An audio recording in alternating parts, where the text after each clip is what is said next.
اے اللہ کے بندو یاد رکھو کہ بہترین کلام اللہ کی کتاب ہے اور بہترین ہدایات نبی اکرم صلی اللہ علیہ وسلم کی ہدایات ہیں۔ بدترین اعمال ایجاد کردہ عبادتیں ہیں، اور ہر ایجاد کردہ عبادت بدعت ہے، اور ہر بدعت گمراہی ہے، اور ہر گمراہی جہنم کی طرف لے جانے والی ہے۔ اے اللہ کے بندو، میں آپ کو تقوی کی نصیحت کرتا ہوں، یہ بہترین سامان ہے۔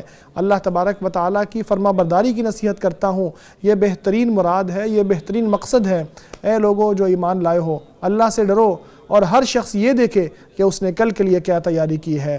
اللہ سے ڈرو، اللہ تمہارے کاموں کو خوب جانتا ہے۔ اے مسلمانوں، اللہ تبارک و تعالیٰ نے بہت سارے فرائض آپ پر عائد کیے ہیں، ان میں سے کسی کو چھوڑنا مت۔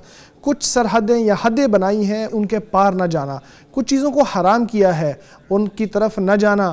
کچھ چیزوں کے حوالے سے اس نے سکوت اختیار کیا ہے، خاموشی اختیار کی ہے، وہ بھولتا نہیں ہے، آپ ان کے پیچھے نہ پڑو۔ یاد رکھو کہ ایک بڑا فریضہ، ایک بڑا واجب اللہ تبارک و تعالیٰ کی توحید ہے، کہ جو اللہ تبارک و تعالیٰ کا حق ہے اللہ کے بندوں پر، یہ ایسی چیز ہے جس میں دنیا اور آخرت کی کامیابی ہے۔ یہ ایسی چیز ہے کہ جس کے بغیر انسان کے اعمال قبول نہیں ہوتے۔ اللہ تبارک و تعالیٰ فرماتا ہے آپ پر بھی یہی وحی کی گئی ہے، اور آپ سے پہلے جو رسول تھے ان پر بھی یہی وحی کی گئی تھی کہ آپ نے اگر شرک کیا تو آپ کے اعمال ضائع ہو جائیں گے اور آپ گھاٹا پانے والوں میں شامل ہو جاؤ گے۔ اللہ کے بندو، ایک بڑا فریضہ توحید کے بعد یہ بھی ہے کہ انسان ارکان اسلام پر عمل کرے، جن میں شہادتین ہیں، جن میں نماز قائم کرنا ہے، زکوٰۃ ادا کرنا ہے، رمضان کے روزے رکھنا ہے، اور حج ادا کرنا ہے۔ ابن عمر رضی اللہ تعالیٰ عنہما سے روایت ہے کہ نبی اکرم صلی اللہ علیہ وسلم نے ارشاد فرمایا ہے، اسلام کی بنیاد 5 ستونوں پر رکھی گئی ہے۔ ایک یہ کہ اللہ کی توحید کی جائے، دوسرا یہ کہ نماز ادا کی جائے، پھر زکوٰۃ ادا کی جائے، رمضان کے روزے رکھے جائیں، اور حج ادا کیا جائے۔ یہ حدیث متفق علیہ ہے۔ اے لوگو، حج اسلام کے ارکان میں سے ایک رکن ہے۔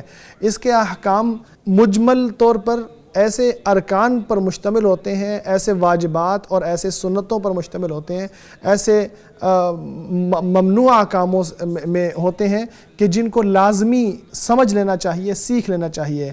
حج کے ارکان تو وہ اعمال ہیں کہ جن کی بنیاد پر حج صحیح یا غلط ہوتا ہے۔ اگر ان میں سے کوئی چیز چھوٹ جائے تو انسان کا حج نہیں ہوتا۔ احرام ہے، یعنی نیت کرنا کہ میں حج میں داخل ہو گیا ہوں، عرفات میں جانا اور سعی کرنا اور طواف کرنا۔ رہی بات واجبات کی، تو یہ وہ اعمال ہیں کہ جو دم دے کر مکمل کیا جا سکتا ہے حج کو۔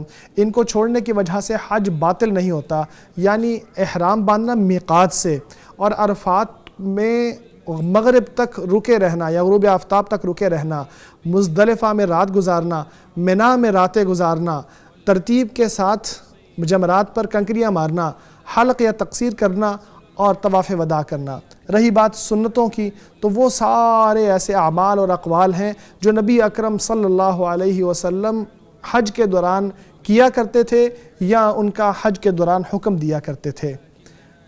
لیکن یہ رکن بھی نہیں ہے کہ جن کو چھوڑنے سے حج نہ ہو، اور واجب بھی نہیں ہے کہ جس کو چھوڑنے سے دم لازمی آ جائے، بلکہ ان کو کرنے والے کو اجر ملتا ہے، اور جو ان کو چھوڑ دیتا ہے اس کو گناہ نہیں ہوتا۔ جیسا کہ احرام کے لیے غسل کرنا، اس کے لیے خوشبو لگانا، تلبیہ پڑھنا، 8 ذو الحجہ کو منی میں ٹھہرنا، طواف کی 2 رکعتیں ادا کرنا، اس کے علاوہ بہت ساری سنتیں ہیں